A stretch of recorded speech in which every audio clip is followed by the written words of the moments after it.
네, 이어서 부동산 고민 함께 해결해 보겠습니다. 땅 짚고 알쓸 신집 시간입니다.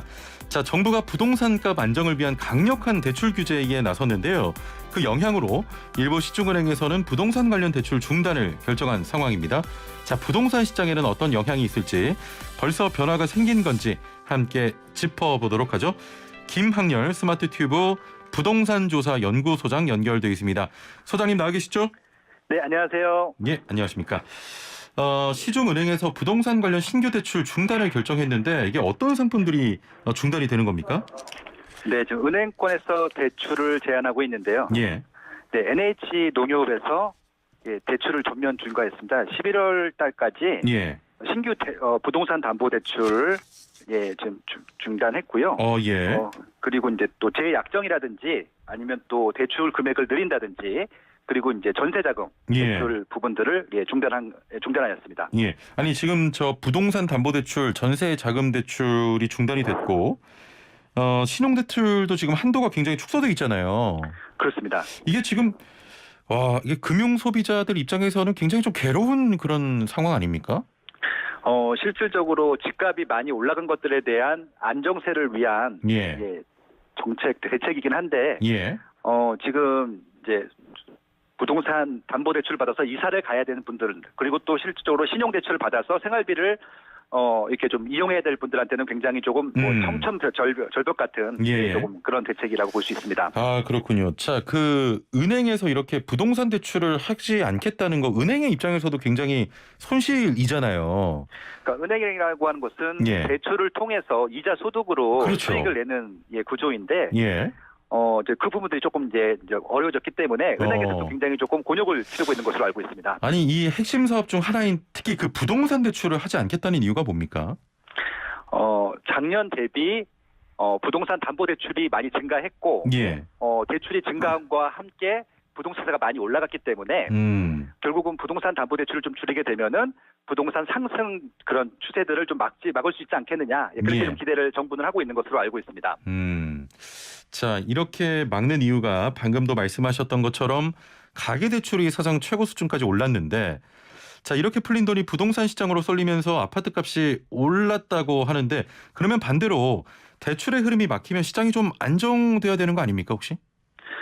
지금 가격이 올라가는 추세들을 보면은 과거 같은 경우는 거래가 많이 되면서 이렇게 지그재그로 올라가는 트렌드였었는데 최근에는 거래량이 급감을 했습니다.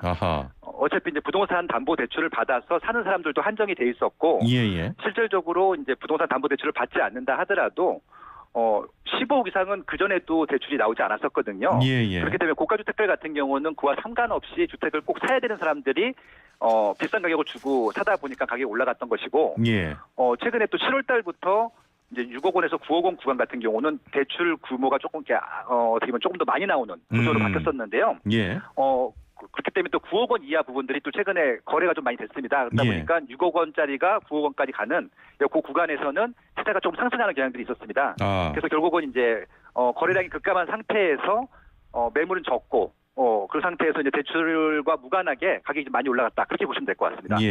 아니 그 소장님. 네네.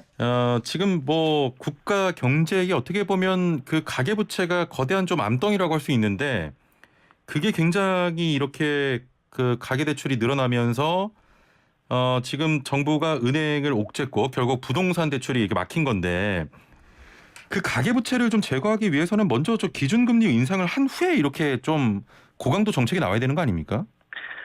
네, 금리 부분들은 단순히 부동산 문제에만 연관이 된 것이 아니라 국가 경제 전반적으로 영향을 주기 때문에 뭐 기업 대출이라든지 뭐 정부도 대출이 있거든요. 오히려 보면은 이제 가계 대출이 기업 대출이나 정부 대출보다 좀 적은 부분들이 되기 때문에 금리를 올린다고 하는 부분들은 가계에만 영향을 주는 것이 아니라 뭐 경제 전반적으로 영향을 줄 수 있기 때문에 그런 것들은 굉장히 좀 보수적으로 보고 있는 것으로 알고 있고요. 실질적으로 지금 이제 부동산 담보 대출이 문제가 아니라 이분들이 이제 부동산 담보 대출을 받아서 부동산을 사는 경우도 있지만 주식도 투자하고 뭐 코인도 투자하고 최근엔 또 경기가 어렵다 보니까 생활비로도 많이 쓰고 있는 것으로 알고 있습니다. 결국 경제적인 전반적인 뭐 요인이지 단순히 부동산 가격이 올라가는 것들 때문에 대출이 증가했다고 보기엔 조금 어려운 것 같습니다. 알겠습니다. 자, 수도권의 경우 지금 아파트 매매 가격 상승률이 역대 최고치라고 하는데 얼마 전에 그 정부의 집값 그 고점 경고가 있었잖아요. 그것보다 네네. 더 올랐다는 겁니까? 어느 정도인 거예요? 2020년도도 이제 많이 오른 편이었습니다. 예. 경기도 같은 경우는 한 해 동안에 한 26% 정도 올랐었고요. 예. 서울은 17%, 인천이 한 16%. 그러니까 이제 두 자릿수 상승률이 보여졌었는데 지금 7월 달까지 통계를 누적해 본 결과 예. 인천광역시는 작년 한 해 동안 16% 올랐었는데 7월 달까지 17%가 넘게 올랐고요. 예. 경기도도 지금 7월 달까지만 하더라도 14%가 넘게 올랐고요. 예, 그리고 서울시도 7.5% 정도 상승을 해서 지금 한 해 반 정도 지난 상태에서 작년 상승률보다 높거나 거의 좀 그 이상 되는 상승률을 보이고 있기 때문에 예. 정부에서는 굉장히 부동산 시세 올라가는 것들에 대해서 경계를 하고 있다. 이렇게 보시면 될 것 같습니다. 알겠습니다. 저 조금 전에 저희가 숫자 뉴스를 통해서 병장 월급 67만 원이라고 말씀을 드렸었는데 올라간다 67만 원으로. 얼씨구 좋다 지화자 좋다님께서는 자기 저 군생활할 때 2등병 7,800원, 1병 8,700원, 상병 9,800원, 병장 1,800원에서 67만 원이라니 좀 놀랍다 이런 반응 보였습니다. 혹시 소장님 병장 때 월급 기억나세요? 기억나고요. 저는 9,800원 받았습니다. 9,800원. 그래요? 네네. 예, 제가 한 10만 원 돈 받았거든요. 예, 저하고도 연차가 좀 나시네요. 67만 원이면 진짜 정말 큰 돈 아니에요? 제 기억으로면요. 예. 그 당시 하사관들 월급이 30만 원 전후였었거든요. 잠깐만요. 네, 소장님 많아 보이네요. 제 입장에서는. 네네. 소장님 연배를 조금 이제 가늠할 수 있겠는데요.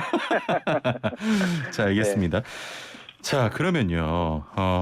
이번 은행의 대출 제한 물론 뭐 주식에 투자하시는 분들, 코인에 투자하시는 분들도 많다고 하셨는데 가장 힘든 분들 실수요자들 아니겠습니까? 예, 맞습니다. 예, 이게 좀 내 집 마련하는데 어려움을 겪게 되는 거 아니냐. 특히 신혼부부들이 지금 울부짖고 있더라고요. 네. 어떻게 보십니까 이런 상황들? 실질적으로 그래서 서울에서는 집값이 많이 올랐기 때문에 예. 서울에서 집을 살 수가 없는 조건이 됐고요. 예. 대출도 나오지 않은 상태에서 집값도 많이 올랐기 때문에 현재 가지고 있는 아마 경제력이 대부분 아마 전세 자금 정도밖에 없을 거예요. 그래서 그 돈으로 살 수 있는 경기도 인천에서도 조금 싼 지역으로 지금 계속 밀려 나가고 있는 상황입니다. 굉장히 어려운 상황이고요. 그리고 이제 아파트 사셨던 분들이 다세대 빌라까지도 밀려가고 있고, 그러니까 지역이나 상품에 있어서 좀 다운그레이드하는 그런 좀 트렌드가 좀 지속되고 있어서 개인적으로 굉장히 좀 안타깝습니다. 예. 9544번님께서는 김학렬 소장님 6.25 참전 용사설이라고. 그 정도는 아닙니다. 9544번님. 네네. 자, 은행권의 대출 중단은 지난주 정도에 발표가 된 거잖아요. 네. 이게 벌써 좀 시장에 영향을 주고 있습니까? 실질적으로 이제 NH농협은행부터 시작을 했고요. 예. 그리고 이제 농협은행은 이제 중앙은행이고 농협중앙회라고 있습니다. 기반에 사는. 거기도 지금 집단대출 중단이라고 하는 것으로 연장이 됐고, 또 우리은행 같은 경우는 전세자금을 또 전면 중단했고요. SC제일은행 같은 경우는 이제 주담대 상품 중에서 제일 인기가 많은 퍼스트 홈론이라고 하는 것을 판매 중단했거든요. 지금 다른 은행으로도 퍼지고 있습니다. 그래서 지금 아직까지는 뭐 하나국민, 하나가 제일 신한까지 제일 큰 은행이긴 한데 대출 잔액이 좀 남아 있다라고는 하는데.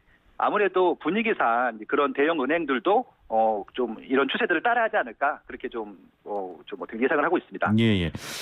자, 지금 정부가 집값을 잡기 위해서 이런 고강도 대출 규제 정책을 내놨는데 혹시 추가로 더 강력한 그 규제도 나올 수가 있겠습니까?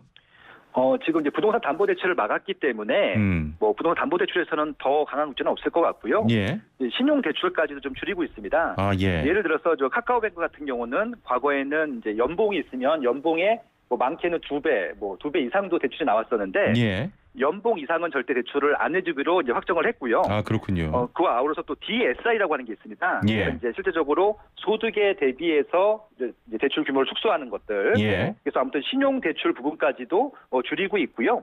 그리고 이제 이렇게 1금융권 대출을 줄이다 보니까 예. 제2금융권으로 이제 풍선 효과 때문에 글로 이제 대출이 몰릴 것을 또 우려해서 그렇죠. 제2 저축은행 같은 경우 제2금융권 대출들까지도 조금 줄이려고 하는 압박이 좀 흘러가고 있다. 그렇게 보시면 될 것 같습니다. 예, 그렇군요.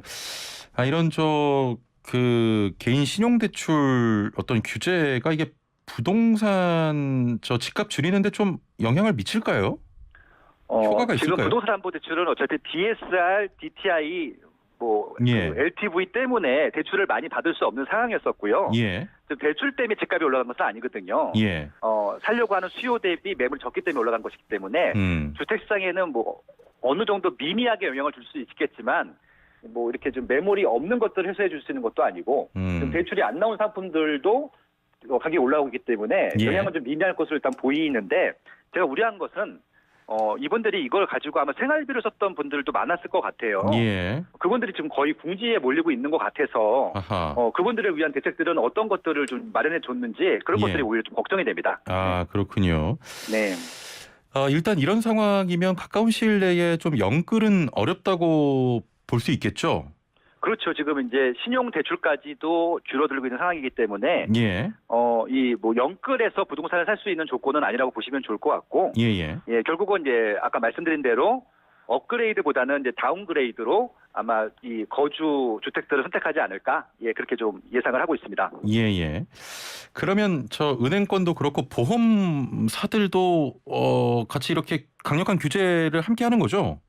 제1금융권 다음엔 당연히 제2금융권이고요. 예. 아까 저축은행 말씀드렸지만 보험사도 제2금융권이기 때문에 분명히 압박을 받을 겁니다. 알겠습니다. 자, 그러면 이런 상황에서 수요자들 좀 어떻게 대처를 해야겠습니까? 방법이 없고요. 아까 말씀드린 대로 다운그레이드를 하지 않는 방법이 없고 지금 갖고 있는 경제력으로 선택할 수밖에 없기 때문에 되도록이면은 이제 전세나 월세 거주하고 계신 분들은 계약을 연장하는 쪽으로 하시면 좋을 것 같고 예.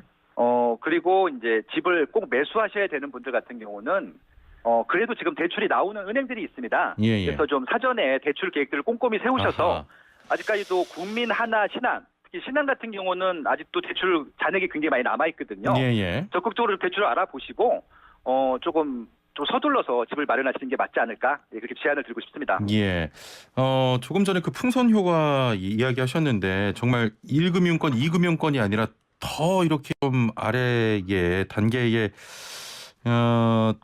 대출을 받으시는 분들도 그쪽으로 좀 몰리지 않을까요? 그렇죠. 아무래도 이제 좀 금리가 높은 제2금융권 이하 단계의 금융권도 있잖아요. 그곳까지도 밀려나지 않을까 우려가 되기도 합니다. 예, 알겠습니다. 지금 부동산을 혹시 좀 구매를 하시려고 하시는 분들, 내 집 마련하시려는 분들 지금 좀 기다리는 게 좋을까요? 아니면 바로 지금 구매하는 게 좋을까요? 저는 바로 구매하는 게 맞을 것 같다고 생각하고요. 지금 당장이요? 왜냐하면 내년까지도 특별한 대안이 없거든요. 예. 작년 대비 올해가 그 입주 물량이 수도권 같은 경우는 거의 한 20% 이상 줄었고요. 내년에 또 그만큼 또 줄어들거든요. 결국은 신규 아파트만 본다고 했을 때는 이 신규 아파트가 좀 시장에 공급이 돼야지 전세든 일반 매물이든 조금 순통이 튈 텐데 점점 상황이 악화되는 상황이기 때문에 이게 다른 특별한 정책적인 변화가 있지 않고서는 시장에서 선택할 수 있는 매물 숫자가 줄어듭니다. 매매든 전세든. 그래서 가능한 한 빨리 내 집 마련을 하시고 혹은 전세나 월세를 계약을 하셔서 일단 2년, 4년을 이렇게 좀 대비하고 누려보시는 것들이 바람직한 전략이 아닐까 그렇게 제안드리고 싶습니다. 예. 자, 3993번님께서는 부동산의 가격 상승이 대출 때문이 아니라 잘못된 정책 탓 아닙니까? 집값을 잡으려다가 그나마 대출을 활용해 살아가는 서민들 잡는 형국인 것 같아요. 보다 정교한 금융정책이 필요한 듯합니다라고 하셨는데 해주실 말씀이 있으십니까? 100% 공감을 하고요. 지금은 금융정책이 필요한 것이 아니라 시장의 매물을 끄집어내는 정책이 필요합니다. 그래서 실질적으로 전세든 일반 매물이든 좀 거래가 될 수 있는 분위기를 좀 만들어가는 게 더 우선되어야 될 것 같고요.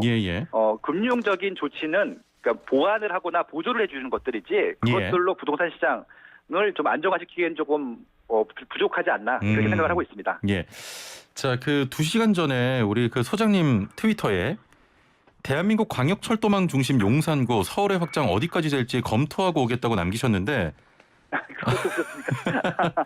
용산구 역세권 현장에 답사를 가십니까? 아니 용산이 서울의 중심이기 때문에 예. 용산을 중심으로 서울이 지금 확장되고 있습니다. 예. 그래서 원래는 이제 북쪽으로는 의정부까지고 서쪽으로는 인천, 동쪽으로는 구리, 남쪽으로는 수원까지인데 예. 최근에 대수도권이라 그래서 점점 수도권의 범위가 확대되고 있습니다. 그래서 예. 북쪽으로는 이제 포천까지 올라갔고요.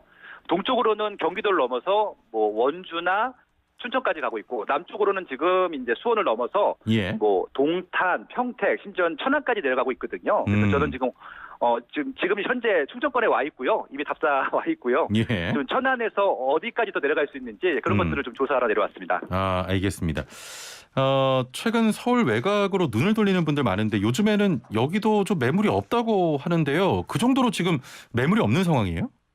예, 맞습니다. 지금 매물이 전혀 없고요. 예. 그 이유가 이제 좀 저렴한 지역들조차도 이 시세가 올라가다 보니까 예. 기존에 매물을 내놨던 분들도 매물을 걷어들이는 경우도 있고요. 매물이 나온 경우도 바로 거래가 되기 때문에 예. 시장에서는 계속 매물이 축소되는 현상들을 좀 이어가고 있습니다. 예. 그렇기 때문에 지금 뭔가 정책적인 조치가 있지 않고서는 이 문제를 좀 해결하기가 한동안은 어려울 것 같습니다. 예.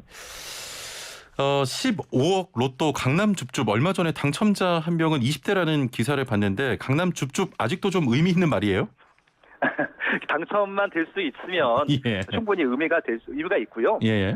그때 이제 그 강남 줍줍 DH 이제 자이 개포 단지였었는데 예. 20만 명이 넘게 몰렸거든요. 예. 5세대 나오는데 그것은 이제 말 그대로 20만 명이 묻지마 청약을 한 것은 아니거든요. 분명히 실태에 보이기 때문에 들어간 것들이어서 예. 지금도 어차피 그것들은 특별한 조건이 아니라 그 지역에 거주하면 되는 것들이기 때문에 예. 줍줍 물량이 나오게 되면 무조건 청약을 넣으시라고 제 주변 분들한테는 이제 권장을 하고 있습니다. 예. 자, 질문이 조금 들어와 있는데 3539번님.